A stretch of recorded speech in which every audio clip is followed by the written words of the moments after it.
If you remember, when COVID came along, it set its own rules, and it said to businesses, nope, you're going to do it my way. Well, when your purpose is to take care of the people who can't take care of themselves, and COVID won't let you do it your way, that's a problem. It requires purpose, it's going to be pressure, and it's next. Lori and Randy Casto of Wedgewood Estates, next. Hello, friends, and welcome to Purpose Under Pressure. Hi, Randy. Hi, Lori. We're going to introduce you in just 1 second. I want to welcome our family and friends that are listening out there to the show. Our show today is brought to you by Sandler Training, the Ruby Group, Sandler Sales Training in Akron, serving business and sales leaders across Ohio and Florida with sales and leadership training. Purpose Under Pressure is about the purpose that we wake up with in the morning, set our feet out on the floor, go to bed with at night, and the storms that rise to try to knock us off our path. And we're going to talk about that today with my friends, Lori and Randy Casto. They're the owners of Wedgewood Estates for 25 years, assisted living in Mansfield, Ohio. Family-owned, family-operated, an amazing story, and we're going to talk about it today. Welcome, my friends, Lori and Randy. Thank you. Thank you for having us. Really glad you're both here. I've known you for a long time. I knew your father before, and the organization that you have there is based on purpose. It's what this show is all about. And so I'm really excited for you to share your story. I'd like to get into it a little bit. Tell me about Wedgewood Estates. There's some things I already know, but our audience doesn't. Tell me what's good. Tell me what you're proud of. Tell me what you're striving for there at the assisted living facility. Well, I'm really proud of Wedgewood and the fact that we've been family owned and operated and stayed firm in this area for 25 years. I'm so proud of that. And I'm so proud of the fact that right now, after everything, after the last few years, that we're at 96% occupancy as well as full staffing. And it's not just a full staff, it's a strong staff. And I can't brag enough about the people that make this place tick. We're very proud. What do you owe that? Because anybody I talk to and everyone I talk to, hiring is an issue. And you guys are pretty full and staying full. I know it's not easy. But tell me, why are you doing so well with that? Does it have to do with your purpose? I'm going to just tell you, we are faith-based, and I have to just give the credit to the Lord God Almighty. He really will meet our needs, and that's just what that's who I give credit to. I mean, we do what we need to do here. We try to produce a workplace that people like to come to and serve and help our residents. But I just have to give credit to the Lord. I really do. And, our staff is so good about staying strong and doing, not settling.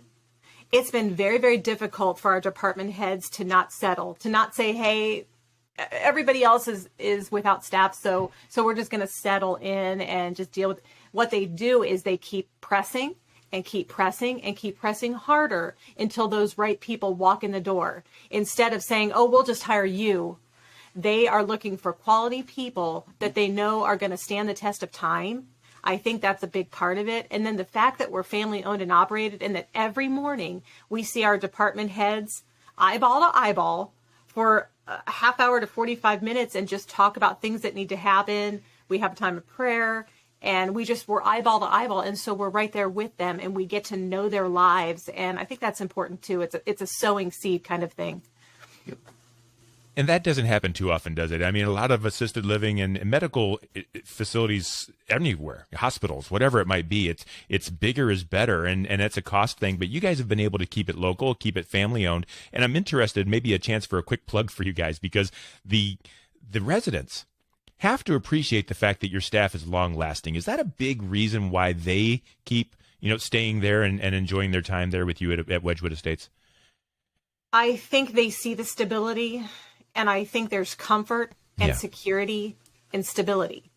And they see that Randy walks in every day, not on weekends not so a much. Board of directors from another state. You get us here. Yeah, and the staff, they right. feel very free to call us anytime, to text. In fact, we're in a lot of texting conversations. What about this staff member? What about this staff member? And we don't do anything across the board. Every decision we make is based on an individual person.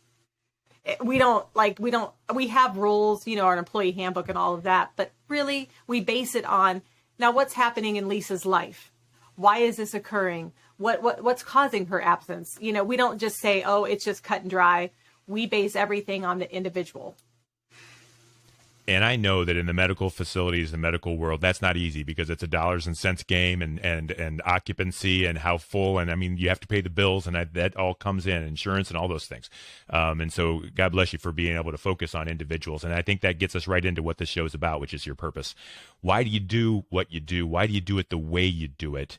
What matters to you most that's kept you this alive, family owned and operated, single owned and operated for 25 years?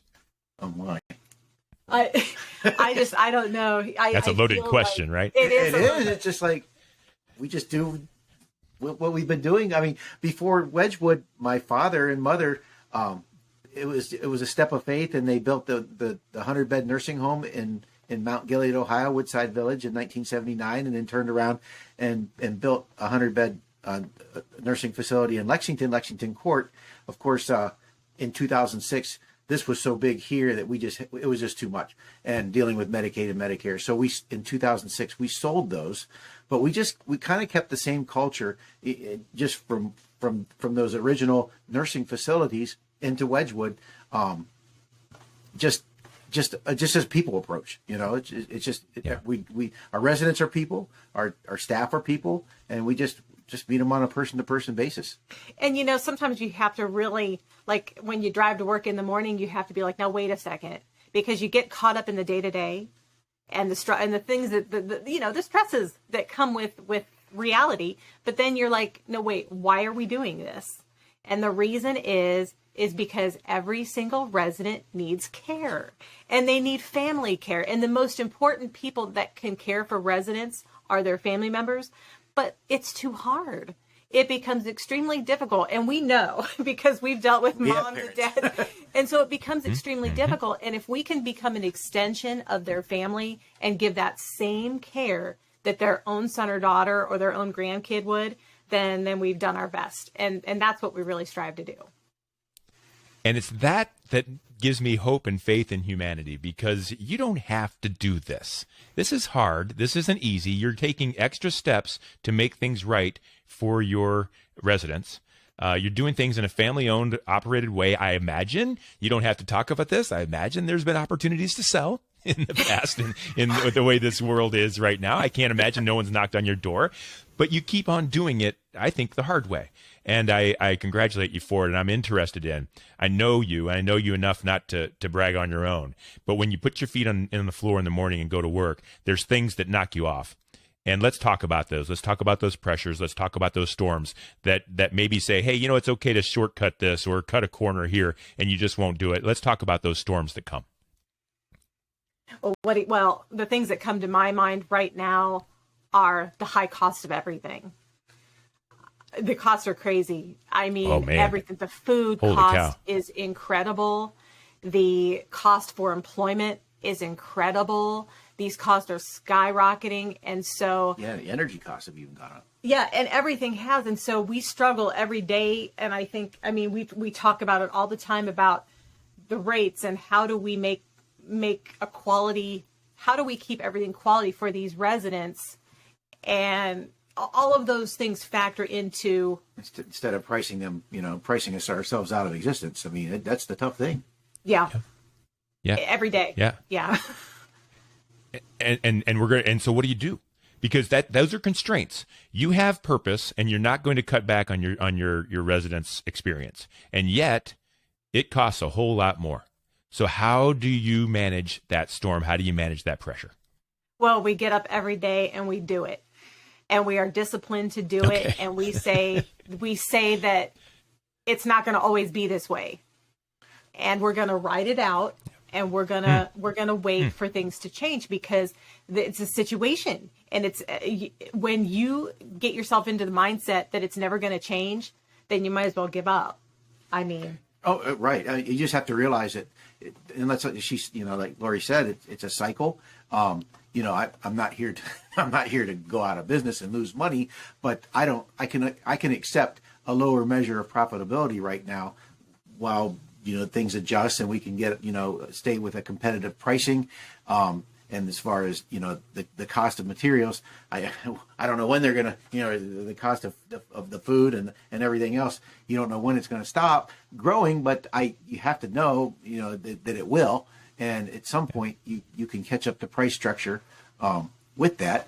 But you just can't let up, and you're not going to make just a nickel and dime now and to save and try to maximize something now to short yourself later on. And then, because this is a smaller community, and word of mouth is a lot for us. I mean, people that have good experiences here, they tell their friends, they tell their neighbors. So many of our residents, I'm coming here because I knew Sally, or I knew Joe, I knew them. They had a wonderful experience here. And now we're getting down to, I had an aunt or uncle, another generation coming in, and a lot of it's word of mouth. And if you ruin that trust now, you're not going to have that later down the road. But sometimes it's all about writing it out, because I remember bringing you back into the story, Brian, is 2 years ago when we were losing left and right. Oh, right. When the lockdowns were, no one... We were losing money like you wouldn't believe. And Randy and I with said, COVID. No, we're not going to stop. We're going to sow the seeds for the future. We're going to start advertising. We're going to pretend like that this is going to end. We're not going to, it is going to end. But we're going to look into the future, and we're going to say, we're not giving up, even though we're losing right now. We're going to focus on what's going to happen in the future, because we believe that we're going to get over this and we're going to be better than ever. And we are. And I believe that. Say on the rule, only decision makers can get other people to make decisions. Each and every day, we have a decision to make. Also, when we're with buyers in our sales process, we have a decision to make how we're going to lead that interaction. And if I'm somebody that can make daily commitments and keep those daily commitments, then when I'm with buyers, I expect them to make commitments and keep those commitments to me throughout that sales process. So first and foremost, I have to have a decided heart in order to lead other people to make the decisions that I'm expecting them to make. And so that worked. And let's talk about that. Let's talk about COVID. Let's talk about those struggles that came about in the medical communities. I mean, they were huge. And even a couple years later, we're still feeling the effects. And in assisted living, and if you had mom or dad into a place that wasn't home, like an assisted living facility, it was scary. It was scary times at that point. Let's talk about those pressures and how you were able to weather those based on your purpose. It was at one point it was a nightmare. It was. It was pressure beyond almost what we could handle. I'm just being completely honest. It was so hard. It was like, and I said it earlier, but entering a foreign country and not knowing the language or the culture and trying to maneuver every single day. I mean, every day we had so many staffing problems during that time. And so many people jumped ship. There was just so much that people didn't know and understand. Because they've been scared prior to, and then... And you talk about wanting to quit. Just being honest, we're just like, can we bail somewhere? Can we go away somewhere? And it's like, no, we There's can't. a nice beach somewhere that was saying, come on, Yes, hang out with like, me for a while. And I said, Randy, this is all your fault. I brought her in. What do you got me into here? It was hard. It was the most pressure that Why'd I've you ever stick it felt. out? Why'd you stick it out? Where did you see the seams that said we can do this? Because there were no signs that it was going to let up. I just knew we would. It was just whether it's faith in God or just maybe the way we're wired. I just knew we were going to get through that tunnel. I just knew it. He had more confidence than I did. Just being honest, it was extremely difficult. It was a daily, and there was a lot of fear. But that's when we said, nope, we're not going to think about what's happening now. We're going to sow into the future because we know it's going to be better. And that we had to start thinking about the future instead of what we were going through. Were you more concerned about your residents and their families' experience, or were you more concerned about staying in business? Both are important. You can't take care of people if you don't have a business. You can't have a business if you don't take care of people. That's correct. Exactly right. Do Give me some examples of why, were you focused on your resident or were you focused on the business, and how did you overcome those things? At that point, I think we were probably focused. Well, of course, focused on the business. There were things that were out of our control. During the time that the state locked everything down, then I don't want to put mom and dad in prison where I can't see them, and then you don't have admissions. That's right. And that's something that was foreign to us. I mean, we've always been full, and then you go a year with no admissions, and just the normal.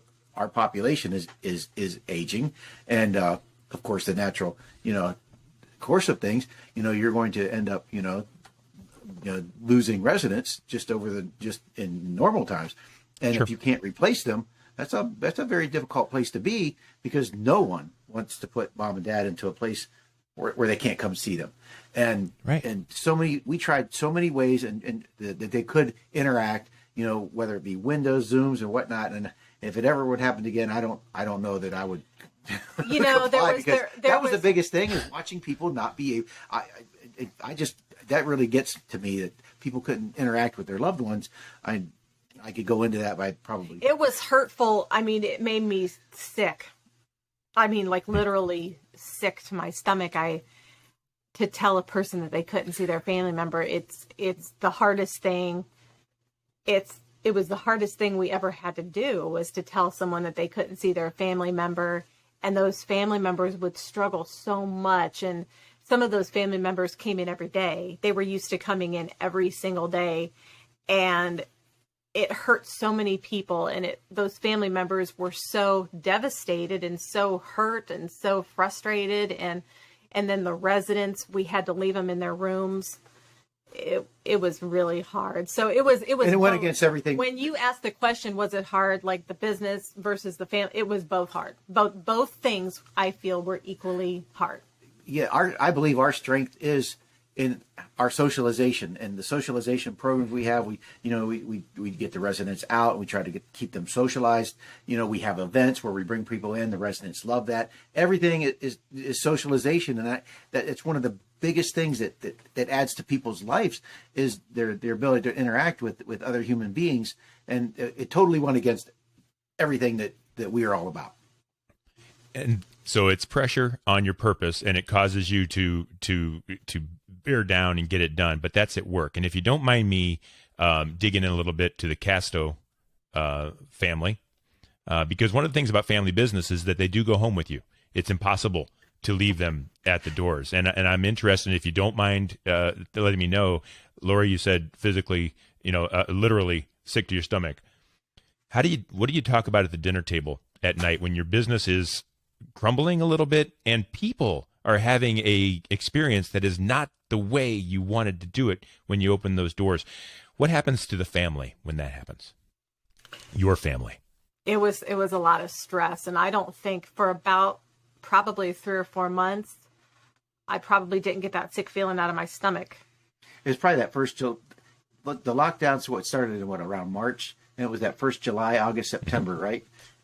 Yeah. And like you just yeah. And probably, that wedding is probably. Oh yeah. I mean, it was just so, every day, I was sick. It didn't let up. When I say I was sick, I was exhausted. We didn't sleep. I didn't sleep. There were times that he was at Wedgewood, because I had to get home to Maria, at my daughter. Your daughter? And so because I had to stay late here to try to get staff, and then he had to stay overnight, for a while. That's how, this is a family business.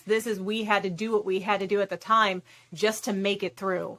I'm talking about just literally making it through. And so it made it hard, because it was just stress, constant stress on both of us.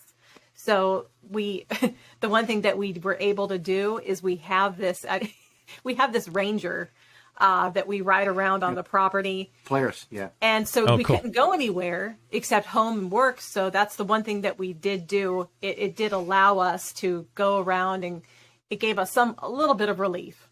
And that's, but Maria could see what was going on, and it was stressful for her, and she had to be home from school and home by herself.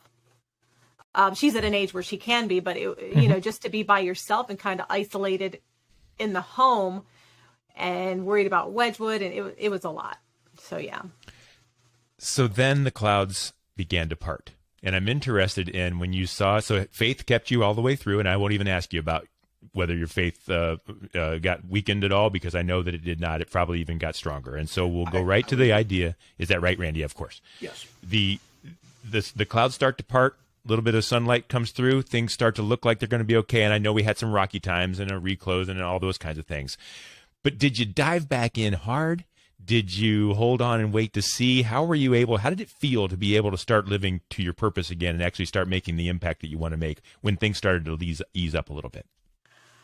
It was slow because it was very, there was some diving, but really we had to push the staff because they had been closed in so long that we had to put things back. Randy and I had to, I had to literally go. There was a room that we had dedicated to all the face masks and all the PPE, the gowns, the gloves. all the gowns. There was a whole one of our exercise room.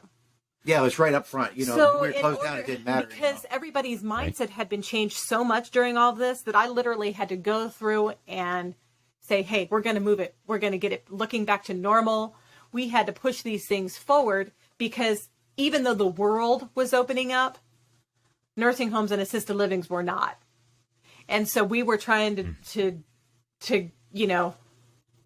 live the line of the world still opened up, but we have to still be closed. And we were slowly opening because we had been through a lot. We had been through so much trauma that it was slow. Yeah, it was slow. Them. But as things but after things did open up, we got to be full within a month and a half. Yeah. Yeah. As soon as the health order, the state Senate and the state House, overrode the health order. Yeah. I mean, we filled up immediately. Yeah. It 6 weeks for what had occurred was pretty amazing that we were filled that quickly. Yeah. Was that faster than you anticipated? It was pretty quick, I got to tell you. Yeah, yeah. It feels good, doesn't it? And yeah. I will, and you had a lot to do with that too. I will tell you that. I appreciate all that you did in helping us in our marketing. It really helped. It really did. Of course. Yeah. Well, and Lori, you said it. You guys put the pedal down. You got through things, and I want to ask this question. I almost tried to ask it before, but did your faith go stronger during this time as you were waiting? It's stronger now. At the time, I was so exhausted and so worn that it did exercise my faith a little bit. Yeah. Just being honest. Yeah. No, but now that's what this is all about. Because you can look back. I can look back and I can say, this is how God brought us through. He did it, and it's all to His glory. It is. That is actually right. And so what's next? So now we have stronger faith, and we're full again, and everything's good. And what's on the horizon that you're going to need to lean on your purpose again, where you can see that there might be some challenges in the future? Anything come to mind? I honestly feel like after everything we've been through, that it's a cakewalk. And I know, it's so much happened that now I'm excited that, for instance, we've had some different events where it's just been families, like our Thanksgiving, just different buffets and stuff. But for Christmas, we're going to have an open house that we're inviting the community to. And even though things have been opening up for Wedgewood Estates, that is a huge, huge thing that this can occur. It can occur safely, and it can occur within the law. And I'm so excited because we're going to have a Christmas open house, and we're inviting the world, and I'm thrilled. Yeah. Tremendous. And I Just see like more old of times. that. Yeah, and I see more of that, more of the stuff that I love, more of the things that who we are, and I'm so thankful that we have the ability to become again who we were and who we are and what we've always been. And we can exercise that, and it's well within safety, and it's wonderful. It's a wonderful feeling. The amazing thing, I hope everybody, maybe people didn't pick up on this at the beginning. You're a single-owned, family-owned, entrepreneur-based. This is something your father, Randy, built. Yes. This is not Dad a and I big walked chain. on this property when it was a soccer field, and we walked across it and said, "This is it. This is where it's going to be. And the point I'm going to make is that this is not a big change. So all these storms and these pressures and these things that come down, they come down on you. They don't come down on stockholders, or they don't come down on, corporate structure or handbooks or things they come down on you. The expense comes out of your pocket when we're family owned. That's the way it works. And you were able to live on purpose through some of the most trying storms possible, and help people too that were going through their pressures of their own and having to show their own purpose. So I thank you for that, and I hope that people will realize how important that is when they're trying to decide where mom and dad need to enjoy a portion of their lives. And so if someone did want to reach out to you for any purpose to talk about anything, including potentially becoming a resident at Wedgewood Estates, how would they do that? Go ahead. Well, you can go to wedgwoodseniorliving.com, which is a wonderful website that was created for us. And you can also go we're at Wedgewood Estates. We're 600 South Trimble Road in Mansfield, 419-564 7400. 756. Or 756. I was giving half of my cell phone. No, 419-756. Yeah, that's because you're family owned. Yes. 419-756-7400. Got it. Yes, and that's it. And we're at 600 South Trimble Road in Mansfield. Tremendous. Thank you very much, both of you. I appreciate over our lives that we've known each other, the support that you've given me just in watching the way you guys do work and the way your dad did things and the way you guys stand up for what's right and don't give in. I knew when we created this podcast called Purpose Under Pressure that you folks would be on it, and I really appreciate taking the time to be on the show. Well, thank you very much. Thank you. It's been enjoyable. Thank you very much. Purpose Under Pressure is brought to you by Sandler Sales Training by the Ruby Group. Visit therubygroup.sandler.com. In this pressure-packed world, Sandler Training by the Ruby Group shines a light on your salespeople's purpose and your customers' purpose as well. So check them out at therubygroup.sandler.com. Check out BrianMediaStrategies.com for more Purpose Under Pressure episodes, or if you want to talk to me about anything at all. Thank you to Randy and Lori Casto at Wedgewood Estates, celebrating 25 years in Mansfield, Ohio as assisted living. I'm Brian Lefelock. This is Purpose Under Pressure. We'll turn it up again next week. See you then.